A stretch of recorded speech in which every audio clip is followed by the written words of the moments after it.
ایک روایت میں آتا ہے کہ ایک مرتبہ قریش مکہ کا ایک جتھا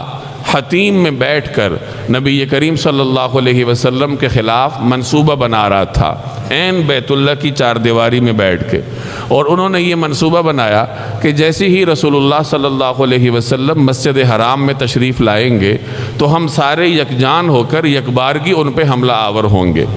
حضرت فاطمہ رضی اللہ تعالی عنہ نے بھی یہ بات سن لی، چنانچہ وہ پریشان ہو کر روتی ہوئیں نبی کریم صلی اللہ علیہ وسلم کی خدمت میں حاضر ہوئیں اور جا کر کفار کا یہ منصوبہ آپ کے سامنے بیان کیا کہ کفار تو آپ کے بارے میں اس طرح کی بات کر رہے ہیں۔ اندازہ لگائیے کہ ایک معصوم بچی کے دل پہ کیا گزر رہی ہوگی کہ میرے والد کے بارے میں لوگ کس قسم کی باتیں کر رہے ہیں۔ تو نبی کریم صلی اللہ علیہ وسلم نے ان کی بات سماعت فرمائی اور پھر آپ نے ارشاد فرمایا کہ اے بیٹی میرے لیے وضو کا پانی لاؤ۔ تو آپ صلی اللہ علیہ وسلم نے ان سے وضو کا پانی منگوایا، انہوں نے وہ پانی حاضر کیا، آپ صلی اللہ علیہ وسلم نے وضو فرمایا اور اس کے بعد گھر سے نکلے اور مسجد حرام تشریف لے گئے۔ حضرت فاطمہ بھی پیچھے پیچھے تھی۔ نبی کریم صلی اللہ علیہ وسلم جب مسجد حرام تشریف لے گئے تو قریش کا وہ جتھا ابھی اپنی جگہ پر ہی تھا جو تھوڑی دیر پہلے یہ منصوبے بنا رہا تھا کہ جیسے ہی آپ تشریف لائیں گے ہم یکبارگی یکجان ہو کے آپ پہ حملہ آور ہوں گے۔ آپ صلی اللہ علیہ وسلم مسجد حرام تشریف لے گئے، ان لوگوں نے آپ کو دیکھا لیکن آپ کی ہیبت ان پر اس قدر طاری ہوئی کہ سب نے اپنی نظریں جھکا لیں۔ نبی کریم صلی اللہ علیہ وسلم اطمینان کے ساتھ مسجد حرام میں داخل ہوئے، اور اسی روایت کے آخر میں آتا ہے کہ آخر میں آپ صلی اللہ علیہ وسلم اسی جتھے کے پاس کھڑے ہوئے اور تھوڑی سی مٹی آپ صلی اللہ علیہ وسلم نے اپنی مٹھی میں اٹھائی اور شاہت الوجوہ کہہ کر ان کی طرف اچھال دی۔ چنانچہ ان میں سے ہر ایک کی آنکھوں میں وہ مٹی گئی، اور راوی کہتا ہے کہ جس کی آنکھ میں وہ کنکر یا مٹی گئے تو میں نے دیکھا کہ حالت کفر ہی میں غزوہ بدر میں وہ صحابہ کرام کے ہاتھوں قتل ہوئے۔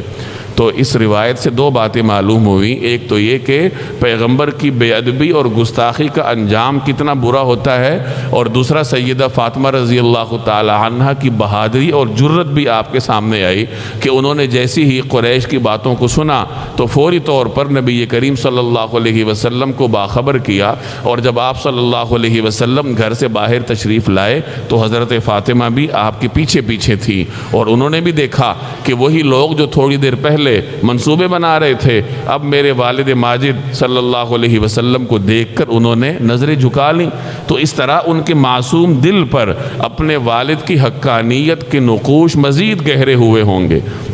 ان کی بہادری کا ایک اور واقعہ بھی منقول ہے۔ حضرت عبداللہ بن مسعود رضی اللہ تعالی عنہ کی روایت ہے کہ ایک مرتبہ نبی کریم صلی اللہ علیہ وسلم مسجد حرام کے احاطے میں نماز ادا فرما رہے تھے۔ قریش کے سردار کسی جگہ بیٹھے تھے تو انہوں نے آپس میں یہ مشورہ کیا کہ کون ہے وہ شخص جو کہ فلاں جگہ اونٹ ذبح ہوا ہے اس کی اوجڑی اٹھا کے لائے اور رسول اللہ صلی اللہ علیہ وسلم جب سجدے میں جائیں تو ان کے کندھوں پہ رکھ دے۔ تو لوگوں میں جو انتہائی بدبخت شخص تھا وہ اٹھا اور اس نے جا کے یہ شنیع فعل انجام دیا کہ وہ اوجڑی اٹھا کے لایا، اور جب آپ صلی اللہ علیہ وسلم سجدے میں تشریف لے گئے تو اس نے وہ اوجڑی آپ کے کندھوں پہ جا کے رکھ دی۔ تو رسول اللہ صلی اللہ علیہ وسلم پھر دیر تک سجدے ہی کی حالت میں رہے۔ یہی خبر جب حضرت فاطمہ تک پہنچی تو وہ اس وقت معصوم بچی تھیں، لیکن باوجود بچپنے کے جو اللہ نے ان کے اندر ایک جرت اور بہادری رکھی تھی، اسی جرت سے کام لیتے ہوئے وہ گھر سے نکلیں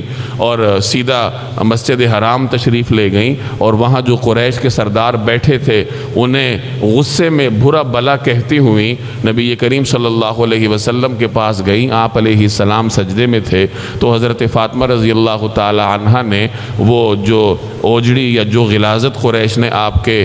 مبارک کندھوں پہ اور کمر پہ ڈالی تھی وہ حضرت فاطمہ نے اپنے دست اقدس سے ہٹائی، تو نبی کریم صلی اللہ علیہ وسلم نے پھر سجدے سے سر اٹھایا اور نماز کے اختتام پہ پھر آپ نے ان قریش کے لیے بد دعا فرمائی۔ چنانچہ آپ نے فرمایا اللہم علیک بقریش، اللہم علیک بقریش، کہ یا اللہ ان لوگوں کو اپنے انجام تک پہنچا۔ تو یہ وہ تمام حالات تھے جو بچپن میں ہی حضرت فاطمہ رضی اللہ تعالی عنہ کے سامنے تھے۔